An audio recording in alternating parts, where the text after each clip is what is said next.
Bitcoin has hit all-time highs. It has gone close to 65,000 US dollars. Ethereum right now is way above the 3,000 US dollar mark. BNB has breached above the 600 US dollar mark. While all of that is happening, Ripple is nowhere near its 2018 highs yet. In my opinion, because the technology is so good and they're disrupting a lot of the things in the financial space, when all of the dust settles in terms of if they get a favorable decision to their case, then we might see more bullish sentiment further for XRP.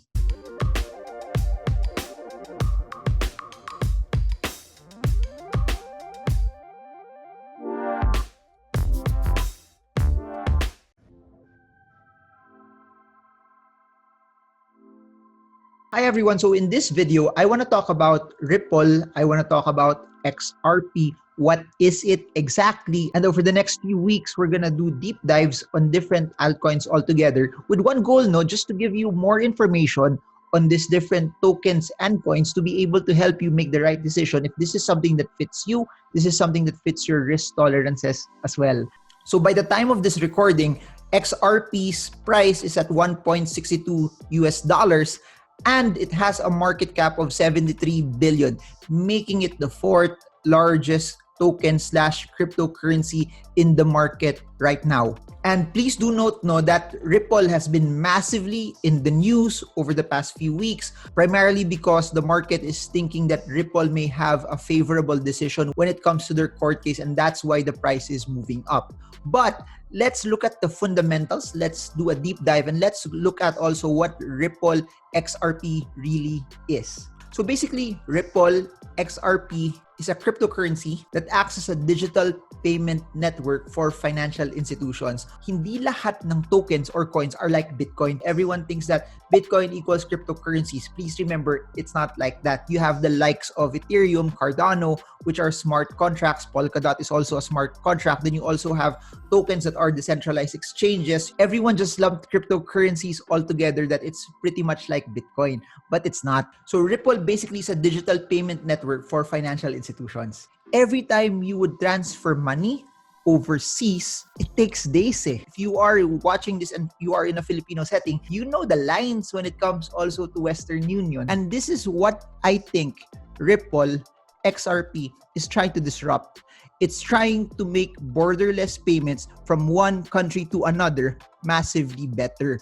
That's why when you start doing a deep dive of how amazing cryptocurrencies are and tokens, you will actually see that it will disrupt everything that we know in the financial system. Ripple Network is the digital payment network. Dun dumadaan yung payments. Okay, that's the Ripple Network. Then you have XRP, which is the currency. Then you have Ripple Labs. It's the company that develops the Ripple Network and also XRP. So I guess the closest way to think about it, because I know there's a lot of you here using Binance, the Binance Smart Chain, that's the protocol, that's the network kung saan dumadaan lahat. The token is BNB and the company is Binance. Everyone who has this now has access on how they can send and receive money at a very, very fast and rapid way. This is the biggest difference, that since it's backed by a company, it's centralized.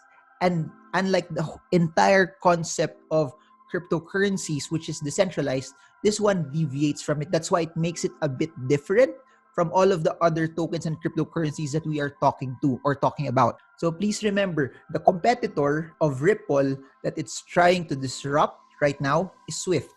So alam nyo yun, sa mga nagpapadala, you have to enter a Swift code. That's what it's trying to disrupt right now. From 200 institutions that's working with them, they now have over 300 financial institutions that they're working with and are providers and are using their system across 40 countries. Yung clients nila are mainly large institutions. They're interfacing with larger institutions that yung institutions na yun, dun tayo nagtra-transact. Some of the popular companies that Ripple is working with, American Express and MoneyGram. I'm sure you guys are familiar with that. I've mentioned in the past videos that I have positions also on Ripple. It's not the largest part of my portfolio. If I remember properly, it's around the 4 to 5% range. It's not the core, but it's also not the smallest, that where it is right now, it also has an impact. If it drops massively, then it could also hit my portfolio. The reason why I have it, because I really believe also in sa dami ng Pilipino overseas, this is a game changer that could help a lot of Filipinos that are sending money to the Philippines in a fast and timely manner. It speeds the flow of capital, which is better for our economy as a whole. But above and beyond that, the reason why it takes longer, because it has to pass through different channels, different institutions before it goes to the main account where it's supposed to go. So imagine the cost attached to it. The more institutions it passes, the more fees it occurs and the longer it will take. I guess one of its biggest advantages also is because it's centralized. It has a lot of financial institutions backing it, so it has a lot of access to funds. Another interesting development for Ripple is that they are creating private ledgers on XRP's public ledger, which will be very, very useful as we see more central bank digital currencies become more prevalent through the years. And if you have been following the story of Ripple, you all know that one of the reasons why the price dropped last January was primarily because of the SEC case. The Securities and Exchange Commission sued Ripple for $1.3 billion US, classifying XRP tokens to be securities. Please remember, Ripple's price dropped to as low as 0.2, somewhere around that level at the start of the year. Today it's at 1.6, but it's nowhere near the all-time high that it hit at 3.1 in 2018. Please remember, by the time we're recording this, Bitcoin has hit all-time highs. It has gone close to 65,000 US dollars. Ethereum right now is way above the 3,000 US dollar mark. BNB has breached above the 600 US dollar mark. While all of that is happening, Ripple is nowhere near its 2018 highs yet. What you're seeing right here is a weekly chart for Ripple. You have it also start to break out of the 0.655 resistance level, and after breaking past that, that's when we continually saw it start to push higher. And if you'll zoom out even further, it also broke past the resistance of the 0.877 level. And if you'll notice it also at the lower part of the chart, MACD is generally bullish, and while all of that is happening, you have larger amounts of volume, confirming the price action that we are having right now for Ripple. From a technical standpoint, MACD is above zero, accompanied by volume. And from a technical standpoint also, we are just continually seeing it break out. And as it continues to break out also, please do remember there will be volatility still, because it's not yet out of the woods with their case when it comes to SEC. In my opinion, because the technology is so good and they're disrupting a lot of the things in the financial space, when all of the dust settles in terms of if they get a favorable decision to their case, then we might see more bullish sentiment further for XRP. Bitcoin mining is still going on. However, there's scarcity that there will only be 21 million Bitcoins. Ethereum also, mining is going on. It has a limited supply.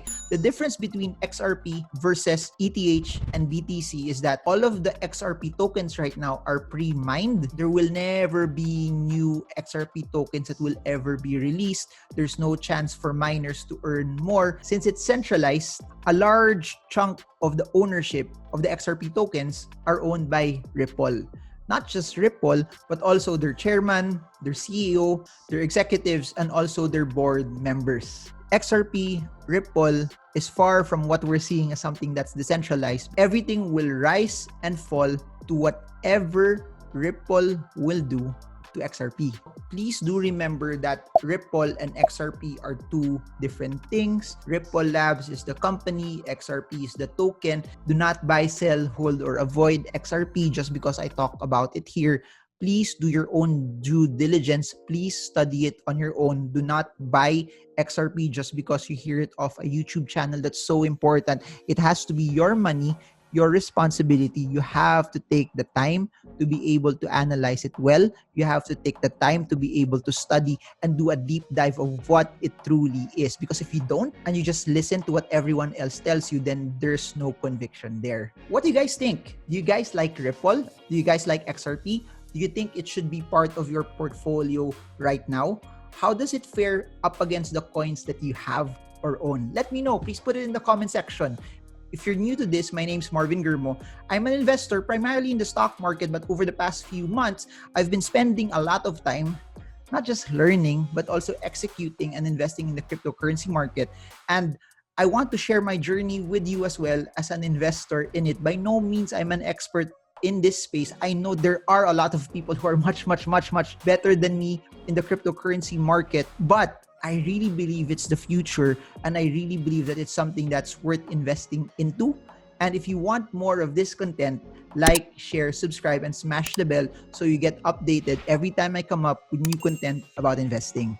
And for those who have not heard about this yet, I'm having a technical analysis course via Zoom, which is happening this Saturday and Sunday, and also the Saturday and Sunday after that, 4 days during the weekends, half-day learning sessions on how you can use technical analysis to help you in your Philippine stocks, in your US stocks, and also in the cryptocurrency market, where we're going to talk about support and resistance, trend lines, MACD, ADX, RSI, Bollinger Bands, Parabolic SAR, and everything else in between. So if you want to know more about that, if you want to join us, the links to join are in the description below.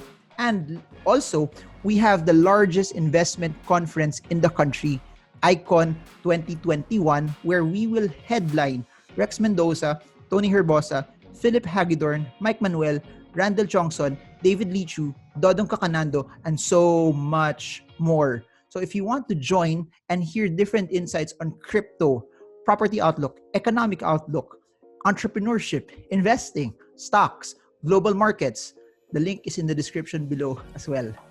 And if you want this and you somehow like the cryptocurrency market and want to invest, there are 2 brokerages platforms that you could use that I personally use as well. One is eToro, which allows you to trade the heavily traded ones from Bitcoin, Ethereum, even XRP is part of that. But it allows you also to buy US stocks, commodities, and Forex as well. Second is Binance. There's a lot of altcoins there that if you want to hold and store your cryptocurrencies and exchange it between different altcoins, they have that too.